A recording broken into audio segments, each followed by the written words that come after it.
The Business Simplicity Podcast, where leaders share their most successful strategies and the failures that inspired them, so business owners and managers can avoid the suffering and reap the benefits. With your host, Chris Parker. Hello, this is Chris Parker, and we're on the Business Simplicity Podcast, and I'm having a conversation with Mohamed Elmasry, who is the CEO of Tactful AI, which is an organization headquartered in Cambridge, UK, and has a lot of amazing developers and other people working in Cairo, in Egypt. And I met Mohamed, I want to say about a year ago, because we have been in a process with Dstny, the organization I work with. And recently we have acquired Tactful. And so the two companies have partnered up to bring their customer experience, AI-driven data platform, CX solution into Europe. And I'm sure Mohamed will tell us more about the actual solution. So I do want to preface that this is not an official Tactful or Dstny publication. So we might go off-piste a little bit. So this is just two people talking that have a strong professional bond and relationship. So, but this is not an official, say Dstny discussion, but we'll still have fun. Mohamed, thank you for joining. I've really been looking forward to this. We've talked about doing the episode over time, and now that we have ink on paper, it's now appropriate. So, can you kick us off with introducing yourself and really telling us in the most simple way possible, what is it that you do? Yeah, so I'm Egyptian British now, and I'm an engineer by education and experience as well as being a manager and an entrepreneur by experience and passion, over the years. I consider myself as a person whose purpose is to build and work with teams that create impactful technologies, changing people's lives. That's what wakes up me every morning, just work with those people, help them and do something great together. So that's basically me as a person. And working with great teams to make things that are impactful. Why is this important? Because that's not how everyone on the street describes what they do. So why is that what wakes you up in the morning with excitement and enthusiasm? Yeah.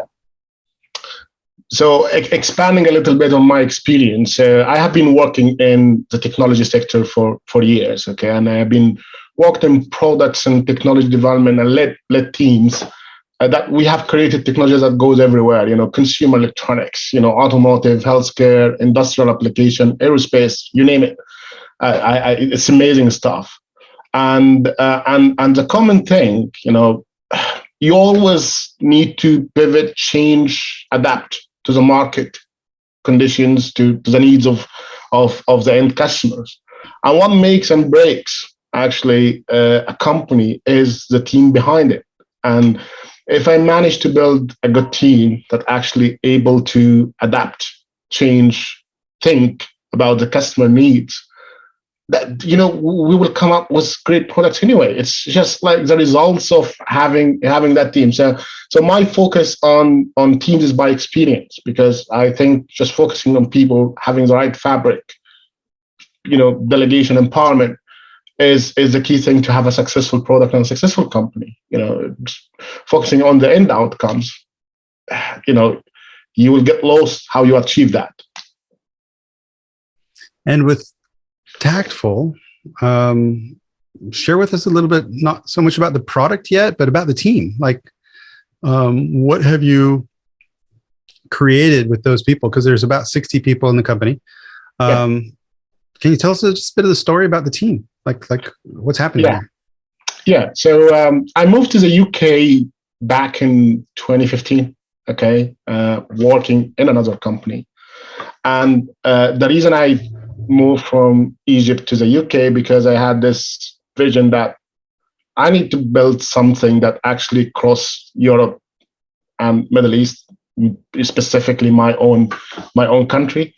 At the start of my career, I struggled with finding opportunities, working in technology, I had passion in that, since the start. But the options and opportunities available were very limited for me.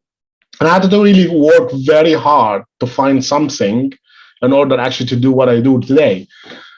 I thought it should be me also trying to create that space and opportunity for my people over there, and learning on how to build a good technology company by coming to the UK and Europe is going to give me a good start. So that's why I moved here, learn things, and then started Tactful. And most of the people we have in Tactful, they're actually sharing the same kind of mindset. They are there because they work together. At some point of time, they believe we will have enough experience all to create more ventures, more companies, and create more opportunities for more people. It's not exclusive to Egypt. We're also building things here in the UK, and we intend to grow team here in the UK and Europe. But as I said, my motivation, my driver is, let's help people learn, build great things, and do great things together, and then the outcome will be more and more opportunities for everyone. And Tactful's been around for a number of years, and it has been refining the focus that those people are working on. Yeah. Currently it's and one of the reason, in addition to the people, because there's a strong human cultural bond between the Tactful leadership and the Dstny leadership, is it's really a next generation, a leading edge customer experience platform that has a strong foundation in AI, and there's a built-in data platform. So it's really data centric, and this is what really excites us about the product. But how did you guys get there? Meaning that wasn't the original idea. You guys have been busy down a couple different paths, and have finally found this sweet spot in the market. How did that group of people evolve along with the product during that time? Yeah, so we started back then, with ideas stemming from my own experience, in technology. So we have been building. I started with smart home platform, which is a combination of hardware and software stuff, but it still was focused as a value proposition on the customer experience part, which is how we could make the journey of a consumer getting into the smart home solutions and gadgets and products much easier than today, because the barrier to market is normal customer, mainstream. What these solutions do, how can I make a benefit from them? What works and what doesn't work? So we wanted to build a platform and a solution that is focused on that customer experience. It was mainly driven by my background in technology, and that it shows the opportunity in that market. But we have evolved because first, the idea was big on the capacity and resources we have. So we decided to just focus on the software part, delay the hardware part on that, by instead of building our own products and hardware and gadgets, we just focus on building software solution that actually understand all of the ecosystem of products in the market. And then by conversational AI and other artificial intelligence technology, it would help consumers to get their way into that, by understand products and so on. And then we actually, another pivot, which was basically a business model pivot. We lacked experience in B2C market. So this was kind of a double-edged platform, B2B working with platform vendors and B2C working with consumers. We didn't have the experience in the B2C, but we had experience in B2B, and said, okay, and instead of trying to sell that, to consumers by collaborating on businesses, let's try to sell that to businesses that already have products, portfolios, and solution and services, and they would benefit from technologies that help their customers, understand and optimize their journey. And that's how we've been moving between technology pivot, business model pivot, and we started with services. We didn't really have a product back then. We said, okay, we need to learn how businesses operate, how they do their customer journey management, selling products, engaging with customers across different channels. Let's work with a few customers on just a consultancy basis and see what they do. And then we started to learn, and then we came to the product that we found an interesting thing. Those businesses, you have two categories of businesses, like those large enterprises that they already have solutions in place, and you have the mid-market, which is, they don't have access to the same high tech, because of financial and experience, limitations. And then when we learned about both, there was a common thing. Even those large enterprises, they have fragmented solution. It's difficult to get those solutions to work together, and there is a huge investment and long lead time for them to iterate and understand and build something different to improve their customer experience. At the same time, this mid markets don't even have the financial capacity to do that.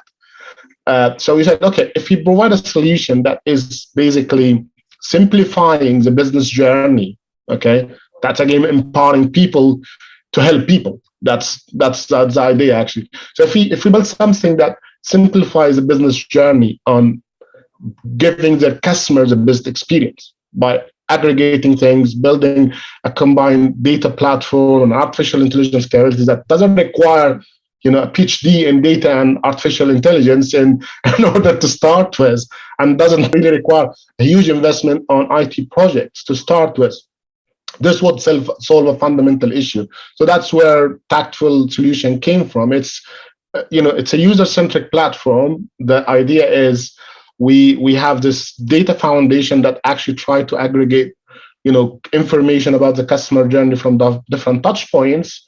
On top of that, there is easy to use artificial intelligence capability that help businesses automate different things on their customer journey. And then you have those central solutions dashboards that you as a business, you start from there or you start from the bottom, whatever based on your experience and your skill, you could build something quickly and get to market very, very quickly. And I've been successful in that. We do have customers, been with us for a number of years. Most of the customers we talk with, they love the vision, because in the market, there is always those legacy solutions, but there is nothing that actually combine and defragment the operations around customer experience management. And when we talk about that vision to customers, even if we don't have the full product space, now they love it and they would like to join us. And some of them, they actually, okay, we would like to sign up with you for a number of years. So what is the perfect customer? So my perfect customer is, currently is mid-market enterprise customer that they have mature presence on different channels. They maybe have a contact center, social media, website, mobile apps. But these things are actually likely to work on silos. And they do have sufficient incoming, engagements, inquiries from their customers that they would benefit from a central place to manage all of that. And they would also benefit from automation capability to help them improve their efficiency, empower their teams to do more in a less time. So these kind of our perfect customers. We work with customers in retail, financial, like insurance, microfinance, and they typically mid-sized enterprise with like a handful of customer support agents to maybe few tens of customer support agents that they're actually managing the engagement across different channels. Yeah, and I obviously I'm passionate about this because you and I are working on this every day. If people want to learn more about the product, you can go to tactful.ai and reach out to Mohamed or myself, and learn more. Set up a demo. This now is actively being sold into Europe. So if you're curious about enriching your customer experience and optimizing your human workflow and engaging with your customers, both on inbound and outbound, then reach out to Mohamed and the team at Tactful. But scaling that company, balancing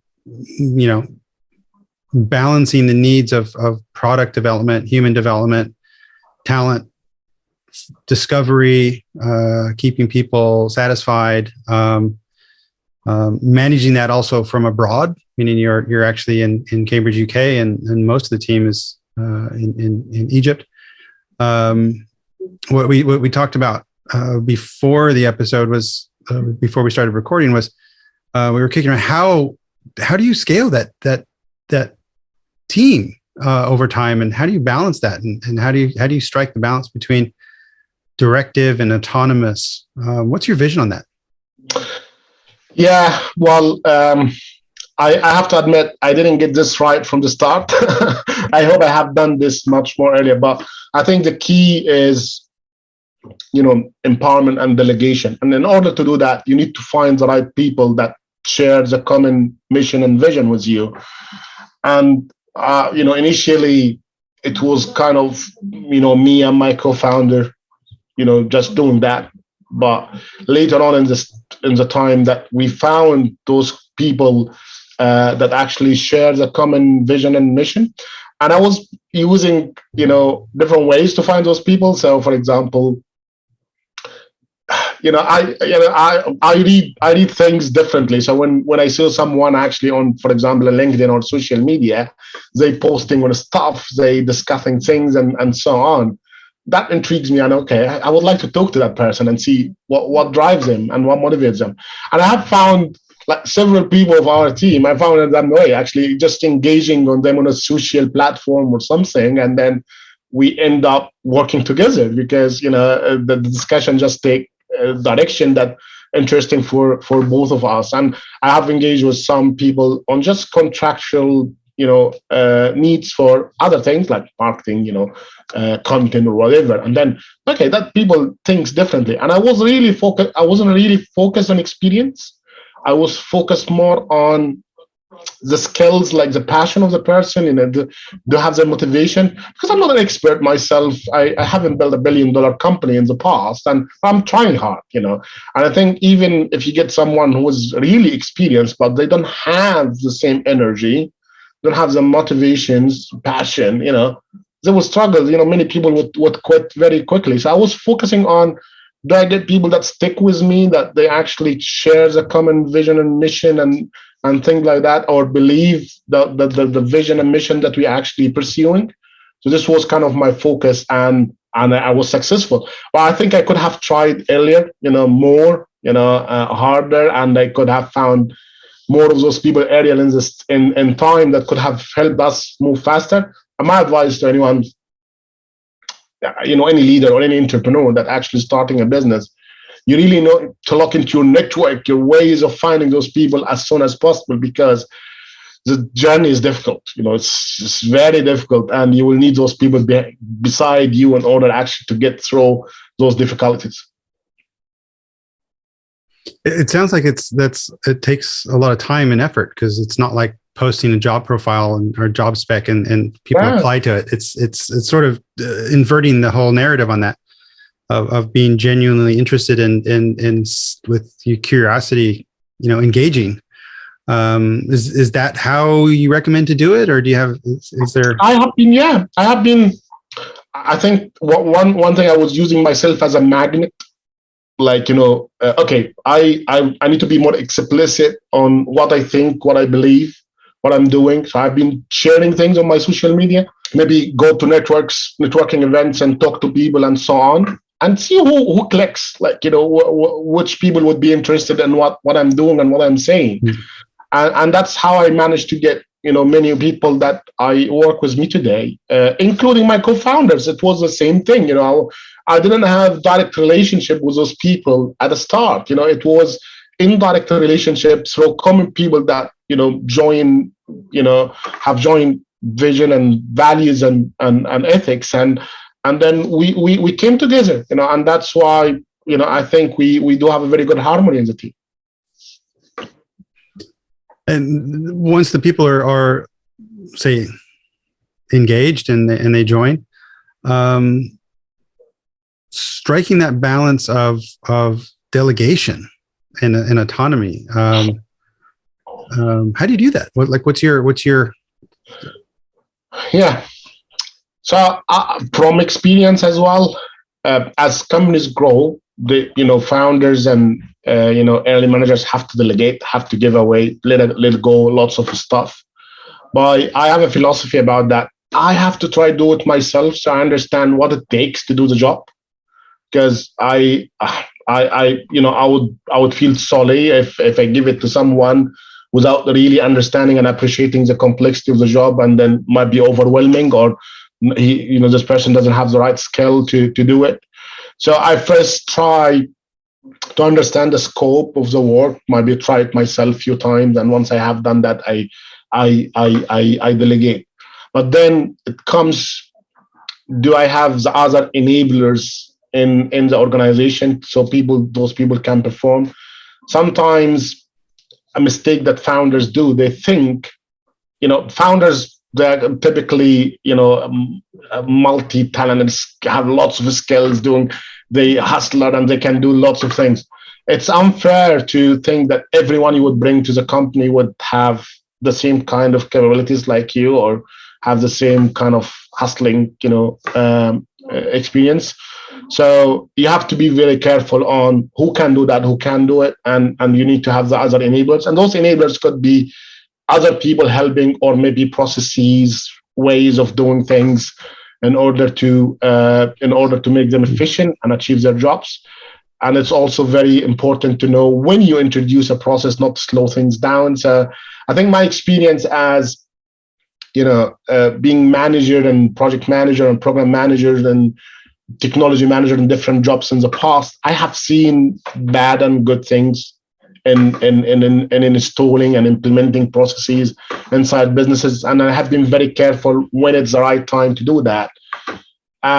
Yes, and you have, at the end of the day as well, you have to foster the culture of we all learn, we all make mistakes, and we all learn. So you can't really punish people because they do mistakes, because we do mistakes ourselves. So having this culture and environment that actually embrace learning, continuous learning, gives the people the space to try things, and they will fail probably a few times, and then they will get it right. I think if you select the right people, choose the right people to be in the company in the beginning, and you foster kind of innovation, learning, and environment, you would quickly come to a working organization very soon.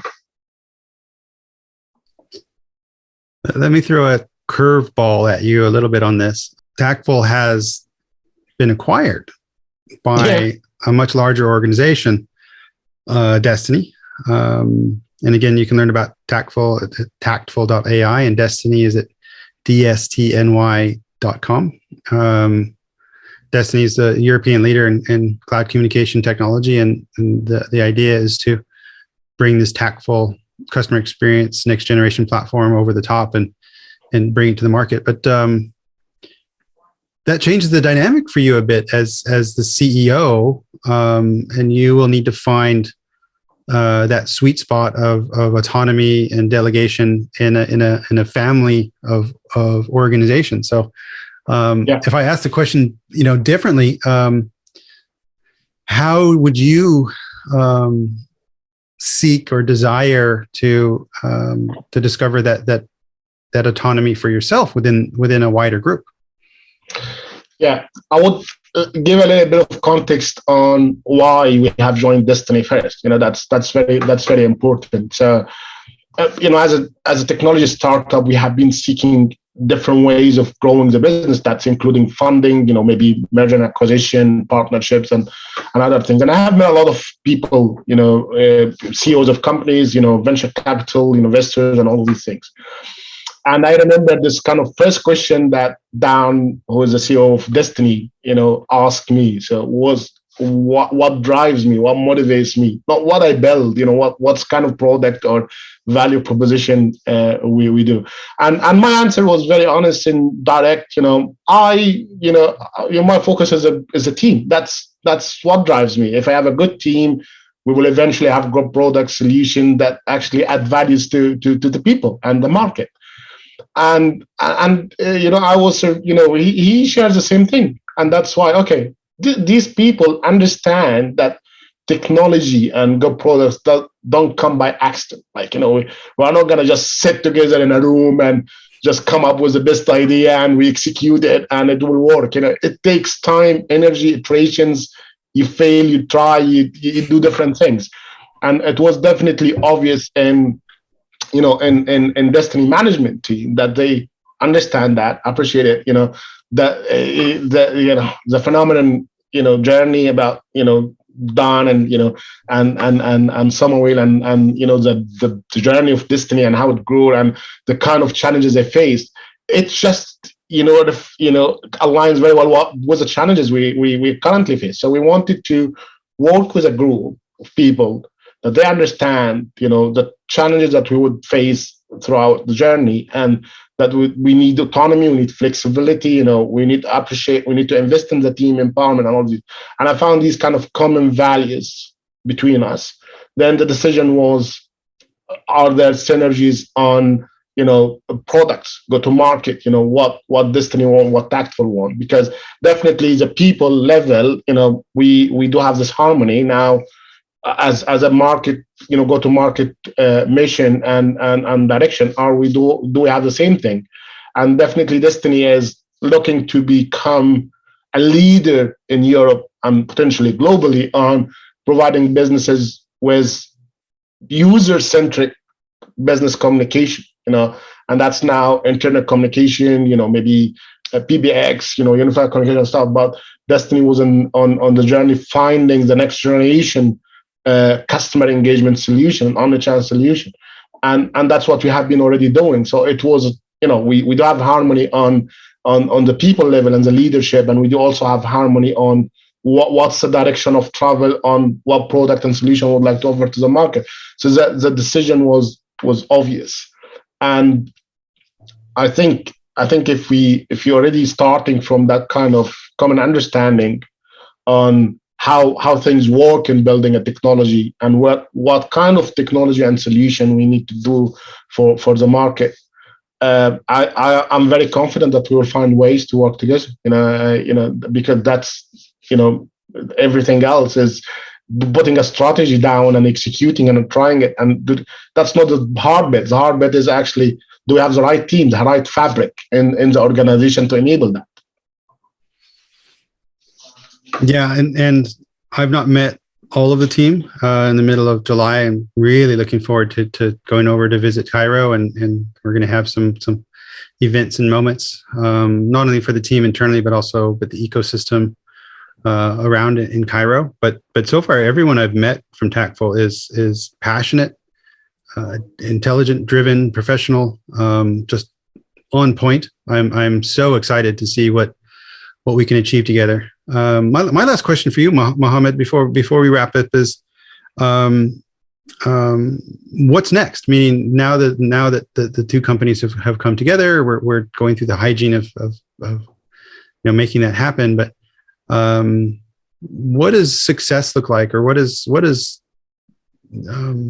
success look like in the next 12 to 24 months for Tactful and Dstny?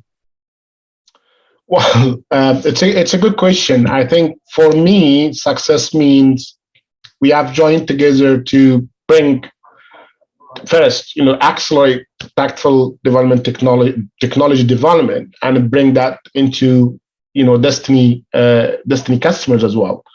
So success for me means we will successfully do that. We will have more customers using Tactful platform successfully, achieving their intended business outcomes within the customer segments that Dstny has today. And we're working hard now with all of the groups across Dstny in order to achieve that. Translating that into figures, I'm a very ambitious person, and I think in 5 years' time, I would like to see Tactful and Dstny together are market dominance in Europe. Not because money or whatever. I think if we provide the right solutions to those businesses to empower them, especially the mid-market space, that I believe they don't have the technology and the solutions they need to compete and stay relevant in the market. If we empower those people, enable them, we're quickly becoming a market dominant in Europe and Middle East and Africa, where we already have started as Tactful. So that's success, metric for me in 5 year time. And going back to your purpose of growing a strong team that has learned a lot and is capable of doing even more in the future, I'm really looking forward to it. So I'm very much looking forward to walking that journey with you, Mohamed, over the next 2 years and beyond. So, Mohamed Elmasry, the CEO of Tactful, the next generation customer experience platform. So if you have omni-channel customer integration needs, harmonizing across your web chat, your WhatsApp, your Facebook, however it is you're talking to your customers, both inbound and outbound, take a look at Tactful. Thank you so much, Mohamed. This has been a delight. And I can imagine that we might see you again on the podcast over time. So maybe we'll have some more check-ins. But if people would like to reach out to Mohamed, you can find him on LinkedIn and at tactful.ai, and you can find those on the show notes of the podcast. So thank you, sir. Thank you. Thank you, Chris. Thank you for listening. Download the Simplicity Toolkit from Ebullient.com to discover the power of the Simplicity Scan and Sprint. Don't forget to like and subscribe to the podcast on your favorite player.